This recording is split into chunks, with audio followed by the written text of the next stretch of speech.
Se ve, ¿verdad? Sí, doctor.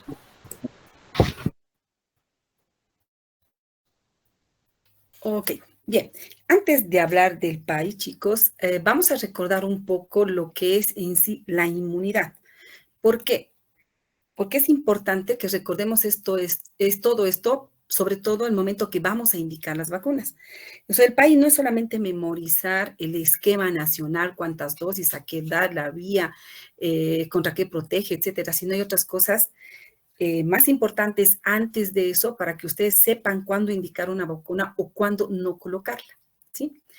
Bien, vamos a empezar hablando de algo muy importante en la cual hace énfasis la OMS, y es el hecho de que después de que se han empezado a, con lo que es los servicios de salud, lo que son el agua potable y otros servicios más, la vacunación ha sido una de las que más impacto también ha producido en lo que es la prevención tanto de la morbilidad como de la mortalidad tanto en niños como en adultos. Y obviamente, sobre todo en niños, porque ustedes saben que las vacunas, su principal objetivo es prevenir las enfermedades que son contagiosas. Entonces, la OMS por eso que dice que a excepción de lo que es la depuración del agua, lo que ha tenido mucho impacto en reducir la mortalidad a nivel mundial, pues han sido las vacunas, ¿sí? De ahí su importancia. Bien, ahora, como les decía, vamos a recordar un poco lo que es la inmunidad. Y respecto a esto, pues tenemos que decir que desde antiguo ya la gente, o sea, las personas que están encargadas o estudiaban lo que es la salud, se habían dado cuenta de a través de la observación que algunos individuos que ya habían sufrido algunas enfermedades no se volvían a enfermar. Entonces, de ahí se dieron cuenta que obviamente el hecho de enfermarse por una vez ya hacía de que creen defensas contra una segunda infección o segunda enfermedad, ¿sí? Entonces, vamos a recordar, como les decía, un poco lo que es la inmunidad. Tenemos que recordar que existen dos tipos de inmunidad, ¿no es cierto? La inmunidad que es pasiva en general y la inmunidad que es activa. Cuando hablamos de la inmunidad activa, a su vez se divide en natural y artificial. Lo mismo la inmunidad pasiva, que se divide en natural y artificial. Cuando hablamos de la activa y hablamos de la inmunidad activa natural, nos referimos a eso que en la antigüedad observaron, que es el hecho de que una persona que se infectaba ya con o se enfermaba con algún tipo de enfermedad, ya no se volvía a enfermar otra vez. Entonces, la inmunidad activa natural es aquella que es producida por la propia infección. Por otro lado, la activa artificial es la que precisamente logramos a través de la vacunación. O sea, ¿por qué activa? Porque obviamente el organismo crea defensas y es artificial porque nosotros le estamos introduciendo la enfermedad. Y cuando ya hablamos del otro acápite, que es la pasiva, hablamos de la pasiva natural, que es obviamente aquella en la que la mamá le pasa las defensas o algún tipo de defensa a lo que es el bebé, al recién nacido, y la pasiva artificial es aquella igual que nosotros introducimos a través de las inmunoglobulinas a aquellos niños que sobre todo son inmunodeficientes, ¿no? Entonces, esto es bien importante recordarlo igual para entender el porqué de las vacunas, cuándo colocarlas y cuándo no. Entonces, hay que recordar que nuestro sistema inmunológico se basa principalmente en reconocer lo que es propio y lo que es ajeno, y obviamente tiene que actuar contra lo que es ajeno. Esa respuesta contra lo ajeno es lo que nosotros conocemos como inmunidad. Bien, recordemos también que existen dos tipos importantes de inmunidad. Una que es la inmunidad específica y otra que es la de memoria. O sea, específica, ¿qué quiere decir? Por un lado, creamos este tipo de inmunidad cuando nos infectamos con un sarampión, por decirles, vamos a crear defensas específicas contra sarampión. Enfermamos dengue, vamos a crear defensas o inmunidad específica contra sarampión. A eso se refiere a la inmunidad específica, es decir, que creamos defensa contra un antígeno específico.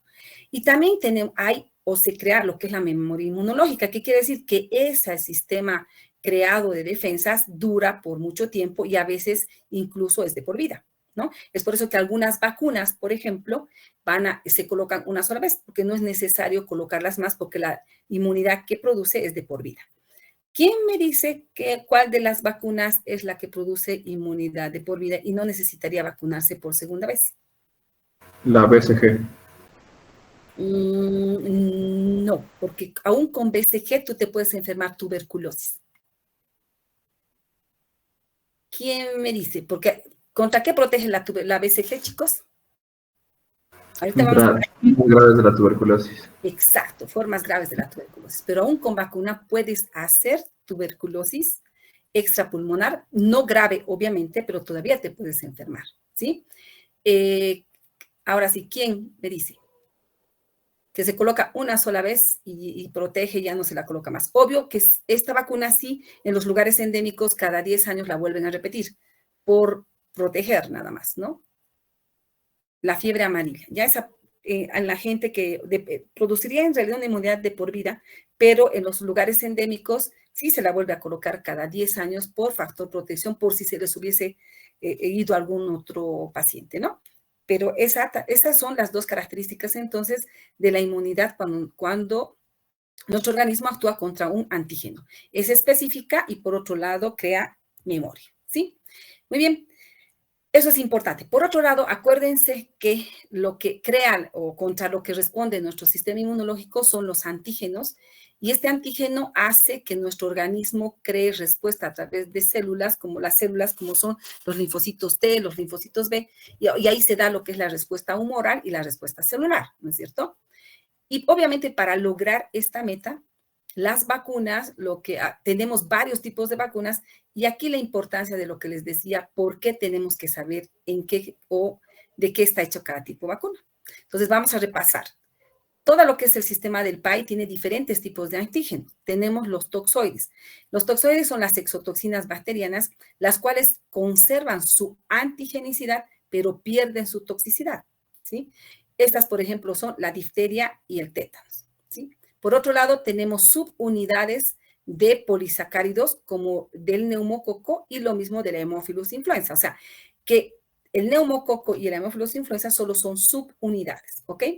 También existen antígenos obtenidos por ingeniería genética, como son los antígenos del hepatitis B. Microorganismos muertos, como la polio inactivada. Microorganismos vivos atenuados, estos son muy importantes saberlos, porque estos, al ser vivos atenuados, obviamente pueden producir la enfermedad en un individuo inmunodeprimido. Ejemplo de estos son la polio oral, la fiebre amarilla, la triple viral, es decir, sarampión, rubiola, parotiditis y la varicela. Estos son microorganismos, hablamos acá de lo que son los virus, ¿no?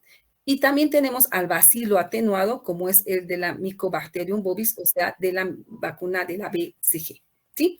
Entonces, esto es muy importante por el tema de a quienes no les voy a colocar la vacuna de virus vivos atenuados, ¿no es cierto? Obviamente aquellos que tengan inmunodepresión. Aquí tenemos otro cuadro donde ya vamos a repasar toditos, ¿no? Toxoides hemos dicho, difteria, tétanos, subunidades de polisacáridos, neumococo y Haemophilus, antígenos obtenidos por ingeniería, otra vez repasamos, hepatitis B, microorganismos muertos, el virus de la polio inactivada, conocida como la IPV, vivos atenuados, la polio, sarampión, papera, rubiola, fiebre amarilla, varicela, y el papiloma humano también es solamente una proteína de la cápside del virus del papiloma humano. ¿Por qué también les tienen que conocer esto? Porque a través de esto ustedes van a poder defender a las vacunas. No sé si se acuerdan o escucharon cuando introdujeron la vacuna del virus del papiloma humano, el 2017, las mamás empezaron a decir que esta vacuna producía el cáncer. Entonces, ¿cómo va a producir cáncer si es solo es una proteína, es una fracción proteica de la cápside de este virus? Entonces, no es un virus vivo atenuado, no puede producir la enfermedad. Entonces, como les digo y les repito, esto les sirve para defender las vacunas y así evitar que estos antivacunas hagan que la gente no se beneficie de ella, ¿no? Bien, entonces fíjense, este es el cuadro más característico de lo que es la vacuna, porque es precisamente a través de la observación que les decía del hecho de que las personas que enfermaban ya no se podían enfermar por segunda vez, que nace las vacunas. Este cuadro hace mención o muestra el origen de lo que fue la viruela, ¿no? O sea, las personas que trabajaban con las vacas y en sus manos adquirían infección, no se enfermaban con viruela como aquellos que nunca habían tenido contacto con ellas, y es lo que se refiere a lo que es la enfermedad o la inmunidad artificial, la inmunidad activa artificial, ¿no? Entonces, hemos dicho las vacunas son antígenos, obviamente que son introducidos al organismo, ¿para qué? Para crear anticuerpos y generar un sistema de memoria inmunitaria para defender al organismo contra las diferentes enfermedades inmunoprevenibles, ¿ok? Bien, entonces fíjense, desde la viruela, pues la primera, como les decía, ha sido la que se originó con ella, esta fue la primera vacuna y ha sido también la que había sido eliminada. Pero imagínense cómo el mundo da vueltas y hemos tenido no hace mucho la viruela del mono, que obviamente es otro tipo de viruela, pero que es de la familia de esta, ¿no? Entonces ya eliminada, sí, la viruela anterior, pero tenemos ahora la viruela del mono y así las enfermedades otra vez están reemergiendo porque la gente no se está vacunando. Entonces, desde este siglo ya empezaron los diferentes tipos de vacunas y esto solamente es una mención de todas las vacunas, ¿no? El 26, por ejemplo, la tosferina, desde 1927 tuberculosis, etcétera, etcétera. Imagínense, desde hace muchísimo tiempo. Miren, desde el 2005 ya se vacuna en otros países y nosotros recién hemos introducido esta vacuna en el 2017, ¿no? Entonces, estas cosas son importantes recordarlas. Muy bien. ¿Contra qué protege? Vamos a ir repasando un poquito de cada una de las enfermedades contra las que protege el PAI.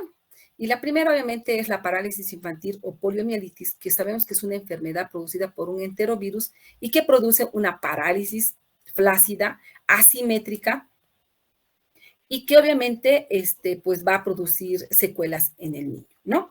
Entonces, esto hay que recordarlo muy bien porque la poliomielitis es una patología o una enfermedad que es de denuncia. Estamos vigilando, el país se encarga de vigilar también lo que son las enfermedades y todo niño o persona adulta que tenga una parálisis flácida tiene que ser denunciado, se tiene que llenar la ficha epidemiológica y tiene que tomarse muestra para ver si no es poliomielitis, ¿no? Por el sistema de vigilancia. El sarampión, obviamente, ya saben también que es otra enfermedad de tipo viral que se caracteriza primero por un cuadro de tipo gripal, va precedido por un cuadro de tipo gripal y posteriormente aparecen todas las manchas, la erupción maculopapular y por ende de aquí nace la definición de caso sospechoso. Todo niño con fiebre y erupción maculopapular es sospechoso de sarampión y también es de denuncia. ¿Qué pasa con el sarampión? En sí el sarampión por sí mismo no produce mortalidad. Es porque el sarampión, así como la varicela, son dos virus que bajan tanto el sistema inmunológico de los pacientes que lo hacen presa fácil de otras enfermedades, de sobreinfecciones bacterianas, especialmente la neumonía, y los pacientes se morían sobre todo por neumonía, ¿sí? Más que por el sarampión mismo. Son virus anergénicos que hacen que el paciente tenga tan mal sistema inmunológico de defensa que, como les digo, lo hace presa fácil de sobreinfecciones bacterianas, ¿no? Y era una de las causas, por muchas décadas, fue una de las principales causas de muerte también en nuestro país. La difteria, que es producida por Bordetella pertussis, por la Bordetella, obviamente esta también es una infección sí bacteriana. Lo terrible de esta infección es que produce unas placas blancas y además una reacción de todo el sistema linfático alrededor del cuello, que es lo que da la obstrucción y puede producir la muerte por asfixia en el paciente, ¿no? Entonces, este Corynebacterium diphtheriae, lo típico es de ver estas placas blanquecinas que no se pueden retirar o no se pueden desprender de lo que es la faringe o las amígdalas y que, como les digo, produce una reacción inflamatoria tan severa que va a llegar a producir asfixia y por ende va a producir la muerte, ¿ok?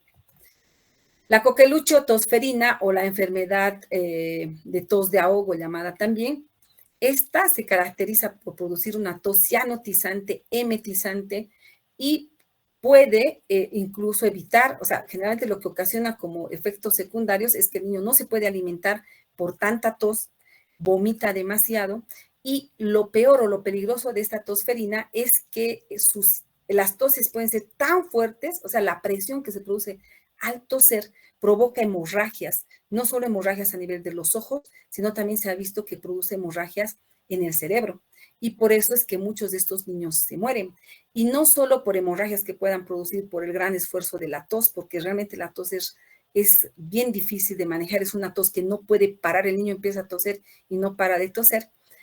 El otro efecto que tiene la tos ferina es que afecta al corazón y produce una miocarditis, y es por la miocarditis que también produce muerte, ¿no? Entonces, fíjense, las lesiones cerebrales que produce inclusive pueden llegar a ser permanentes, y todo es debido a esa tos tan fuerte y tanta presión que ejerce el niño por toser, ¿no?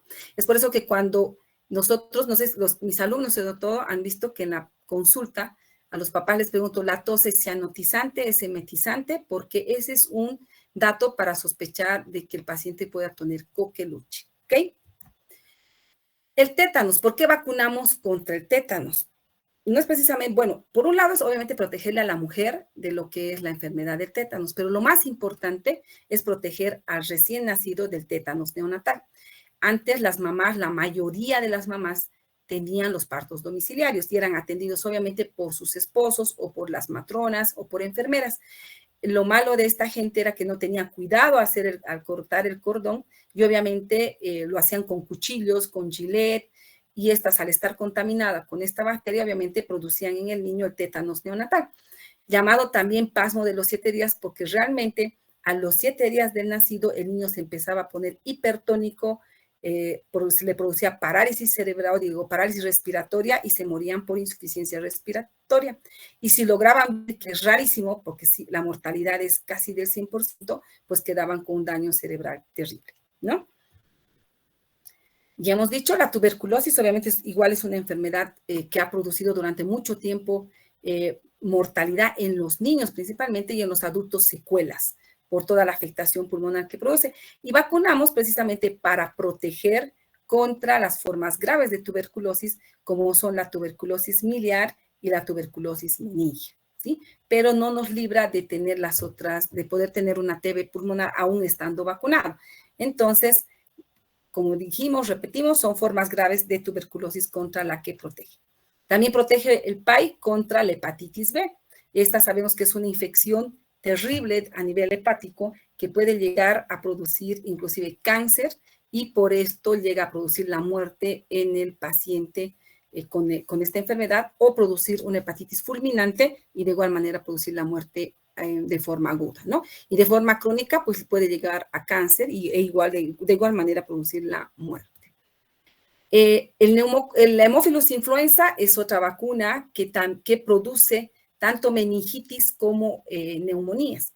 Y no solo produce meningitis y neumonías, yo he visto epiglotitis por Haemophilus influenza, que igual producen una obstrucción de la vía aérea superior y por ende el niño se puede morir por asfixia.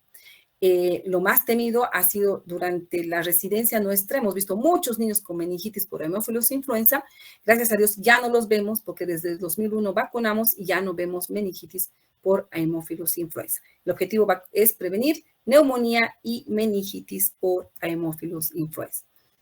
La vacuna de la rubéola, esta también es una enfermedad eruptiva, pero es leve, ¿no? O sea, no se muere el niño precisamente por la rubéola. No vacunamos porque se va a morir o por evitar que se muera por rubéola. Este tipo de patología, o por qué vacunamos, mejor dicho, contra la rubéola, es precisamente porque los niños que tienen rubéola pueden contagiar a las mujeres embarazadas y la mujer embarazada, si es que se contagia de rubéola, obviamente va a tener o puede tener un bebé con rubéola congénita. Y la rubéola congénita produce muchas anomalías desde oftalmológicas, cardíacas, neurológicas o retardo de crecimiento, que es lo más leve, y lo más terrible, las neurológicas, y por ende es el motivo por el cual vacunamos contra rubéola, ¿ok? Entonces, todas las chicas que obviamente están estudiando medicina tienen que tener esta vacuna porque si atienden en algún momento, están embarazadas, si atienden a un niño con rubéola, pues pueden tener el riesgo de que su niño haga rubéola congénita, ¿ok? La parotiditis. Muchos niños o muchos de ustedes tal vez han visto, tal vez no, Pero sí, en sí, la parotiditis no es algo grave si solo hablamos de que sea una inflamación de lo que son las glándulas parótidas. Lo terrible son sus complicaciones, ¿no? Se ha visto que el 15% de los casos pueden producir encefalitis. Y estas encefalitis pueden llegar a ser fatales.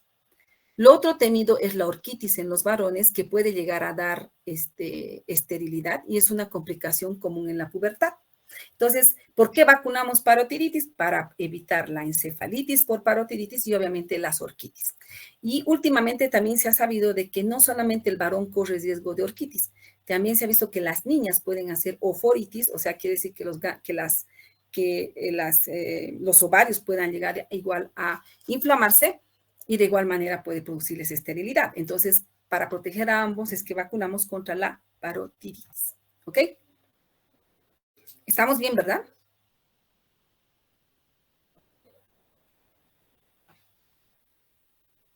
Sí. Ya, ok. Vamos a hablar de la fiebre amarilla y obvio la fiebre amarilla ustedes saben que es una enfermedad letal hasta en el 60% de los casos. Saben que es una enfermedad viral transmitida por vectores y está principalmente en lugares endémicos, que son las zonas tropicales, ¿no?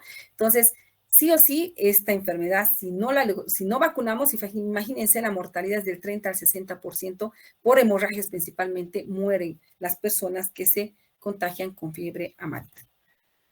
El neumococo, el estreptococo neumonía es productor también de neumonía y meningitis y la muy temida sepsis, porque por sepsis y shock séptico se nos mueren también los niños. Se nos moría más antes, todavía ahora tenemos casos de meningitis y neumonías por neumococo, pese a las 3 dosis que vacunamos. Entonces, probablemente estemos teniendo otra cepa circulante por la cual no está siendo protegida por la vacuna, o definitivamente no están siendo vacunados todos los niños, ¿no? Y finalmente tenemos la nueva vacuna, que es la del virus del papiloma humano, que protege principalmente contra el cáncer de útero. Sabemos que las mujeres en Bolivia, más del 80% se mueren por cáncer de útero, precisamente, y es debido a virus del papiloma humano, y es por eso que vacunamos contra esta enfermedad, ¿ok?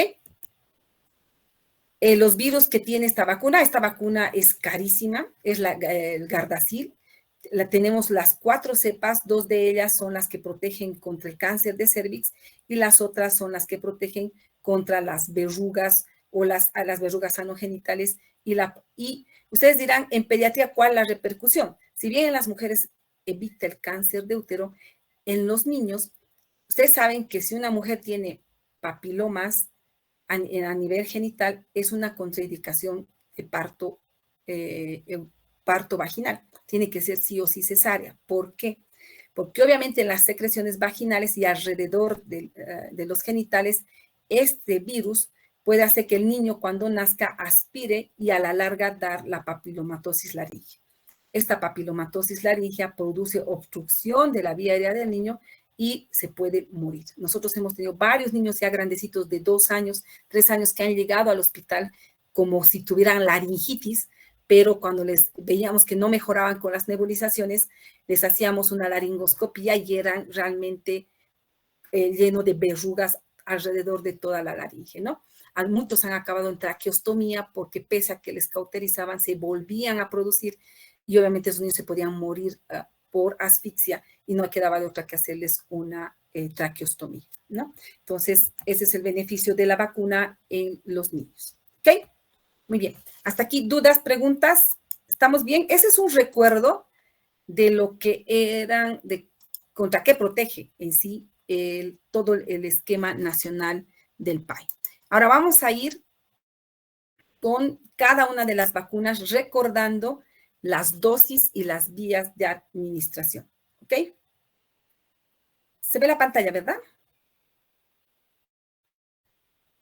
Sí, se ve, doctora. Muy bien, van a estar atentos porque vamos a repasar todos el PAI. Les encanta, yo sé que les encanta el PAI, ¿no ven? Bien. Sí. Sabemos que obviamente PAI, ¿qué significa? Es el Programa Ampliado de Inmunizaciones. ¿Y cuál es el objetivo del PAI? El objetivo del PAI es prevenir, controlar y erradicar enfermedades a través de las vacunas. Cuando decimos prevenir, obviamente ya sabemos, ¿no? Vamos a evitar que se enfermen. Controlar quiere decir bajar a lo mínimo esperado estas infecciones y erradicar es eliminarlas, ¿no? O sea, por completo, que estas enfermedades ya no aparezcan más. Lamentablemente, como les comentaba con respecto a la vacuna de la viruela, ella en teoría ya había estado erradicada, o sea, quiere decir que ya no existía. La polio había sido erradicada también de las Américas, pero con estos antivacunas, luego el COVID, han bajado tanto las coberturas de vacunación que estamos teniendo nuevamente la aparición de estas enfermedades inmunoprevenibles, ¿ok? Entonces, esa es la función del PAI, es prevenir, controlar y erradicar todas esas enfermedades a través de las vacunas.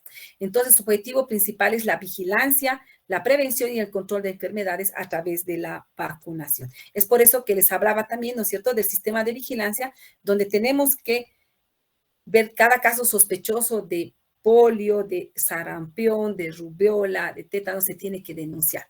Estas son todas las enfermedades contra las que vacuna el PAI y obviamente contra las que protege también.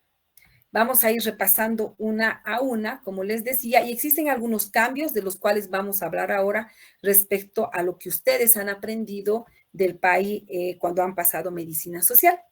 Y aquí vamos con una. ¿Quién me dice qué quiere decir BCG?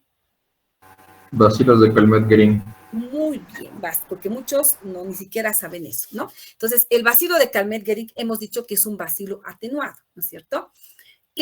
¿Por qué vacunamos? Porque protege contra las formas graves de tuberculosis, como son la TB miliar y la tuberculosis meningia.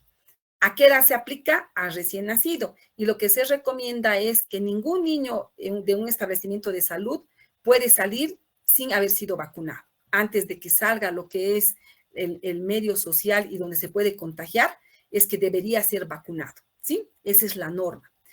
¿Por qué vía se aplica? Intradérmica. Y aquí, ¿quién me dice cuál es la dosis de aplicación de la BCG? 0,01 ml o 0,1 ml. Ahí está el cambio, ¿sí? La dosis antigua era 0,1 ml intradérmica, una sola dosis, y obviamente se recomienda que sea apenas nace o a lo mucho antes del año de edad, ¿ok? Lo nuevo, desde este año se ha reducido, desde enero de este año, se ha reducido la dosis de 0,1 a 0,05 de cc. ¿Por qué se ha hecho esto? La OMS recomienda aplicar solamente esta cantidad. Primero, que se ha visto por evidencia científica de que esta dosis, lo mismo que 0,1, tiene la misma capacidad inmunogénica de producir defensas en el sujeto. Pero, ¿por qué se ha reducido? Porque con 0,1 se han visto que se producen muchas complicaciones, como el hecho de producirse la famosa BCGitis, abscesos, ganglios, adenitis, etcétera. Y es por eso que para evitar ese tipo de complicaciones, y la gente ve una complicación y no quieren vacunar, ¿no es cierto?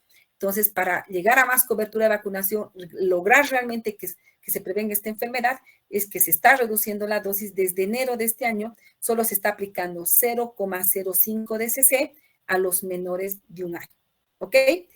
Y los niños a partir del año de edad hasta los 4 años, sí se les va a colocar 0,1 de cc o 0,1 ml, ¿ok?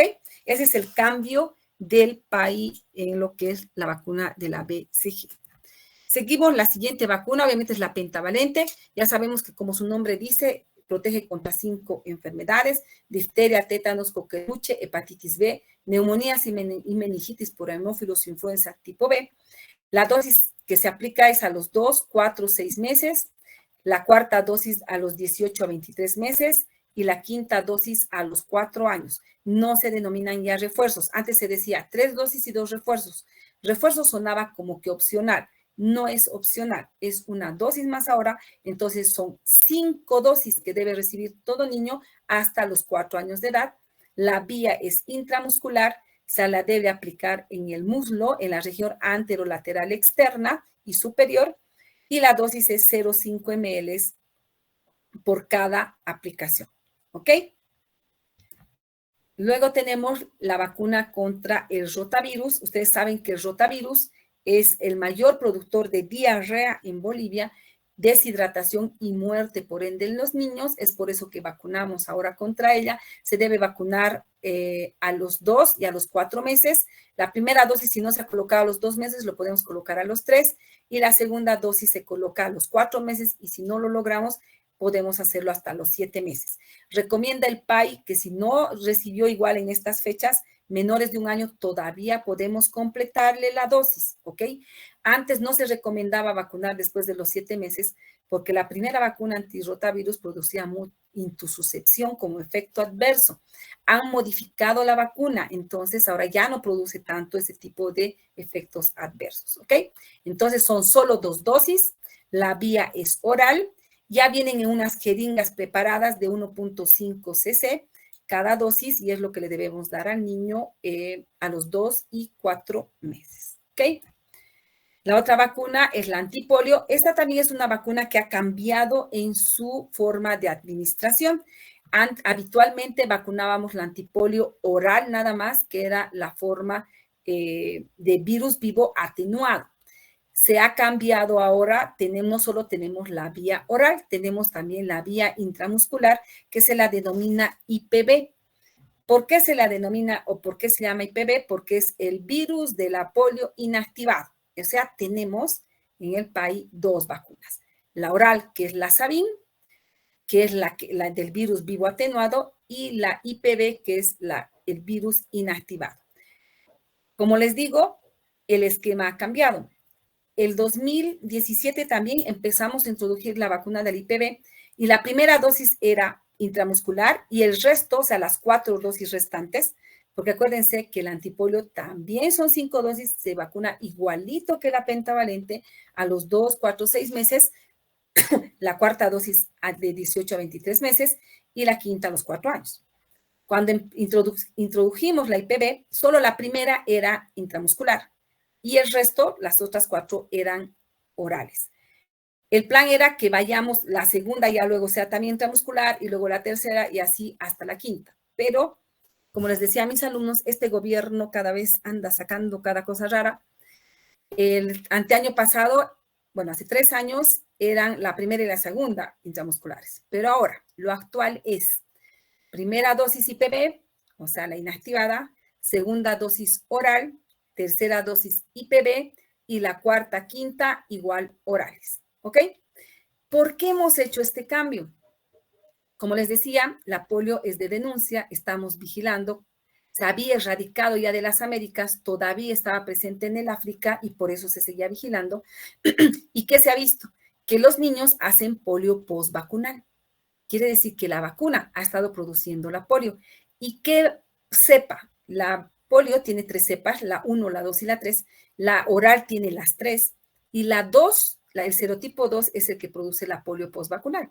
Es por eso que ahora se vacuna de primera instancia esta, para no producir la enfermedad en el niño. Y la IPV solo tiene 2 cepas, la 1 y la 3. ¿Ok? Luego le colocamos esta que ya tiene 3 y otra vez la que tiene solo 2 para evitar polio postvacunal y erradicar toda forma de polio de todo el mundo, ¿no? Entonces, obviamente la IPV, que es intramuscular, 0,5 de cc, se coloca igual en el muslo, en la región anterolateral, y las gotas, pues, es bioral. Bien, la otra vacuna es la vacuna de la influenza. Tenemos la vacuna de la influenza pediátrica. Esta se vacuna a partir de los 6 meses. De 6 a 11 meses va a recibir 2 dosis y a partir del año, como el resto de la población, 1 dosis cada año, ¿ok? La vía es intramuscular. Como les decía, las 2 primeras dosis a los 6 y 11 meses con 1 mes de intervalo solamente es de 0,25 ml. Esta se debe aplicar en el hombro. Y a partir del año de edad, la dosis ya es de 0,25 también, pero es solamente una dosis pediátrica, ¿no? Hasta los 2 años. A partir de los 2 años ya se coloca como el adulto 0,5 de cc en el hombro igual, ¿ok? Esa es la vacuna de la influenza pediátrica.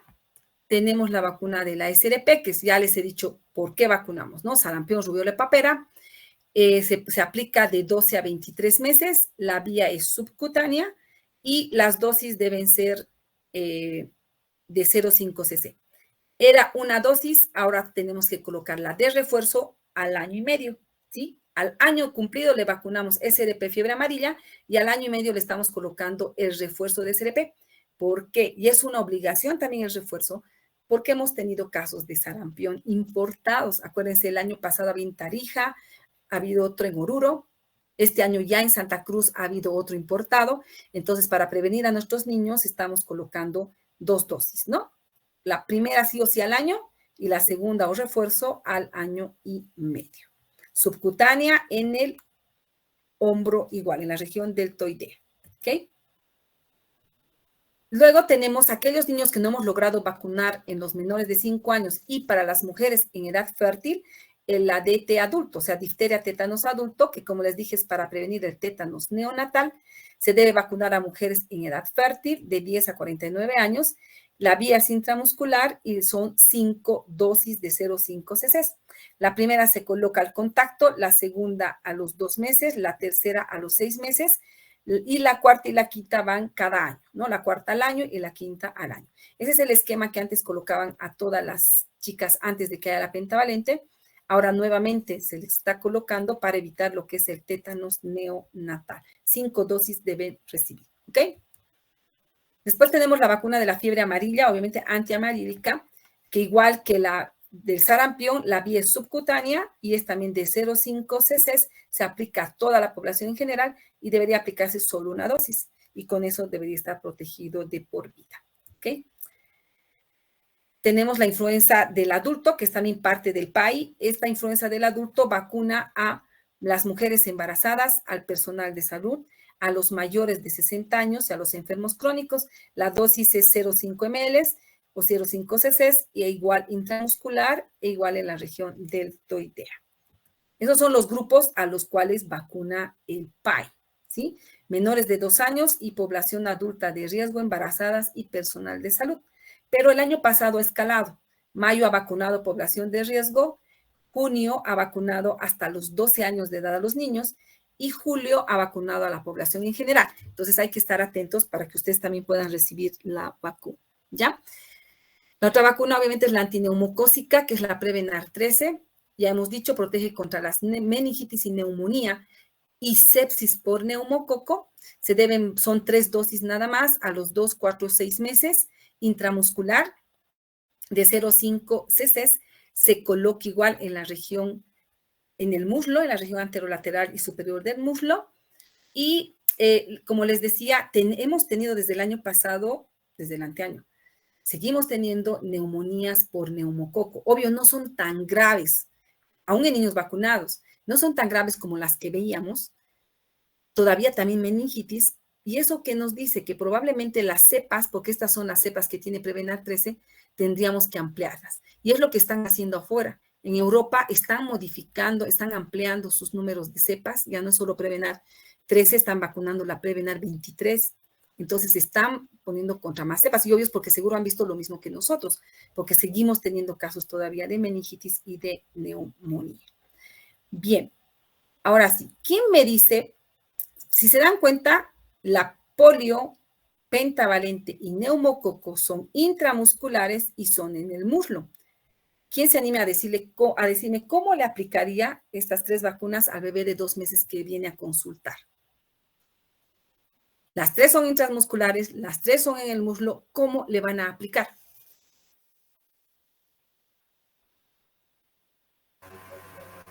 Si es intramuscular sería colocarle en el tercio medio en la cara anterolateral y vamos a cambiarle una en la pierna derecha y la otra en el muslo derecho y la otra en el muslo izquierdo. Pero son 3 porque vacunamos penta es intramuscular, neumococo es intramuscular y la primera a los 10 meses de polio es la IPV, que también es intramuscular. ¿Dónde le pones? En una pondrías penta, en otra neumococo y la antipolio, ¿dónde le colocas?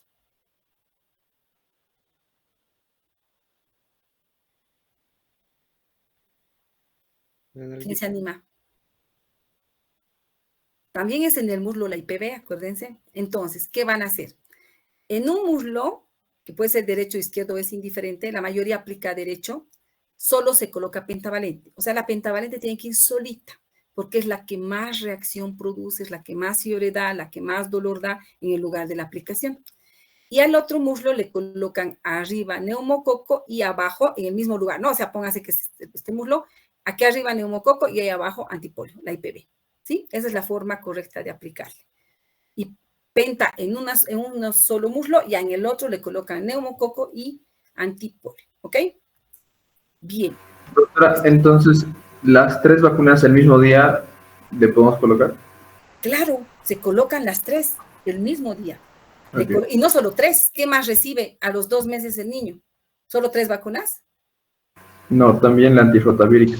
Exacto, entonces se le hace tomar, primero le hacen tomar la antirrotavirus, después le pinchan la pentavalente en un muslo, y en el otro muslo le pinchan neumococo y polio.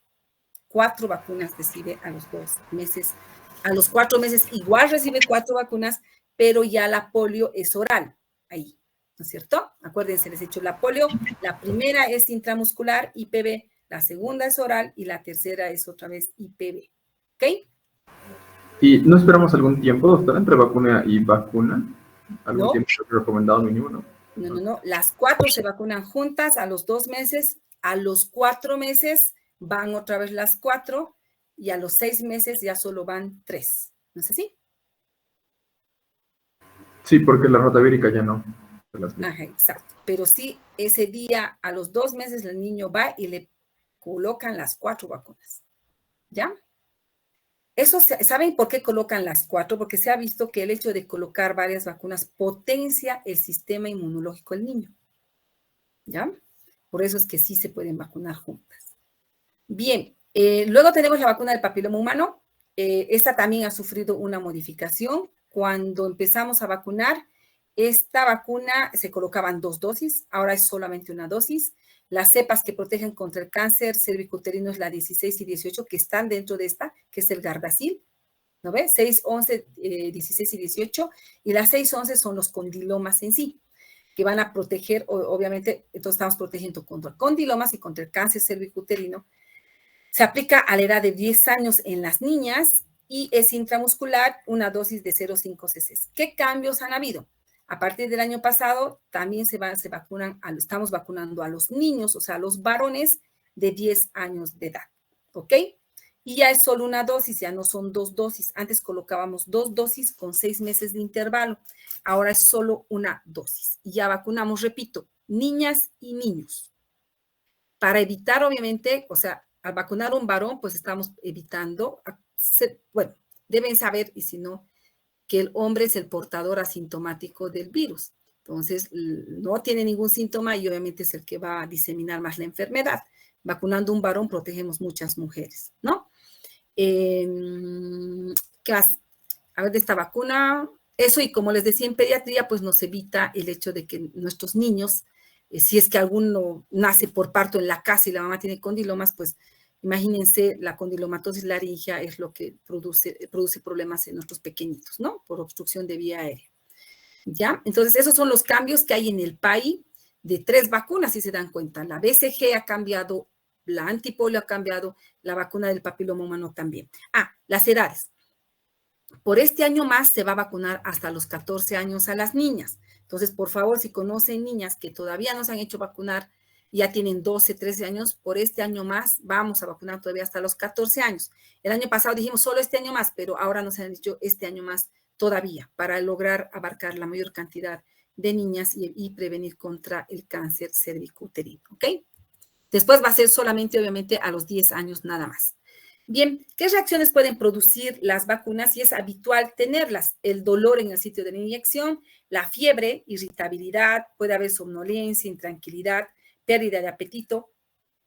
Algunos pueden tener vómitos y diarrea, sobre todo con la vacuna del rotavirus.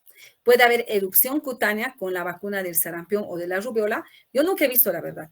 Por sarampión dice que podría haber una pequeña febrícula o hasta incluso una ligera erupción, porque acuérdense que son virus atenuados, ¿no ven? Pero la verdad es que nunca he visto. Pero esos son los posibles efectos que puede haber y no nos tenemos que asustar, son los esperables, ¿ok? ¿A quiénes no vamos a vacunar? Obviamente a todos esos niños que están con fiebres muy fuertes o con alguna enfermedad severa o aguda.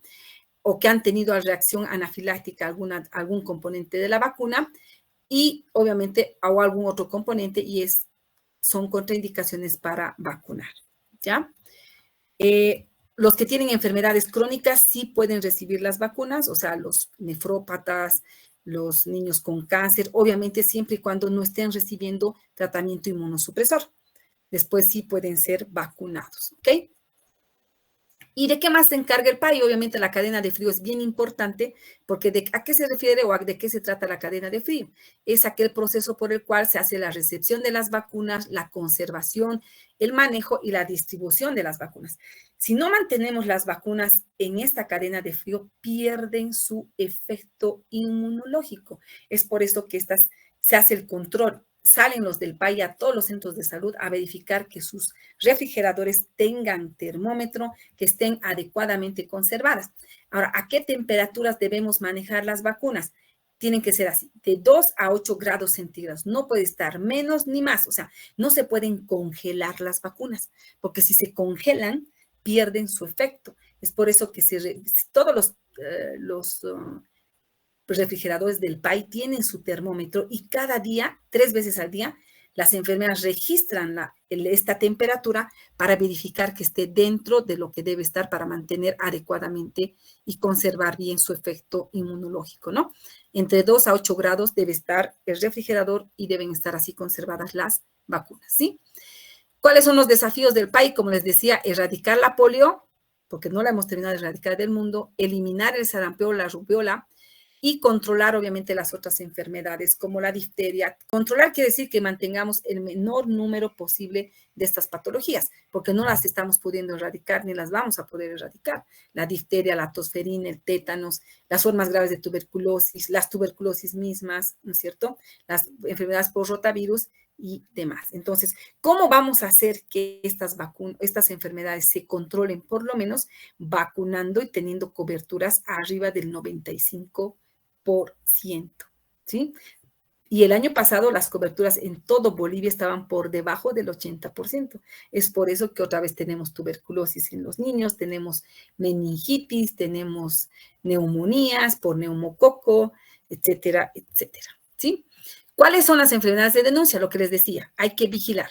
Todo niño con erupción, fiebre y erupción es sospechoso de sarampión y de rubiola, se denuncia, se llena ficha y se manda muestra.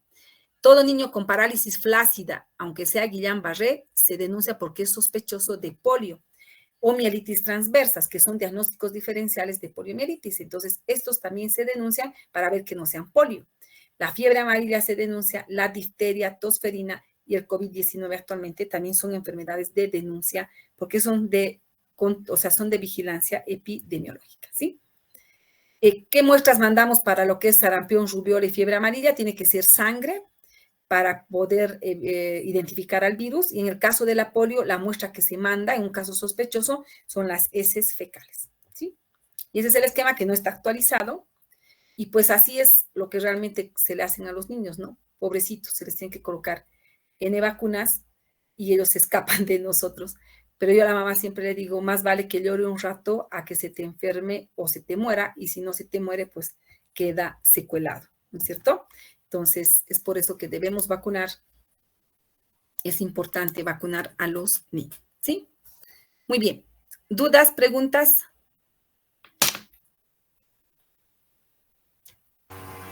Ha quedado claro. Siempre les digo a los chicos, a mis alumnos, que no es aprender de memoria el esquema de vacunación. Les he dado ahora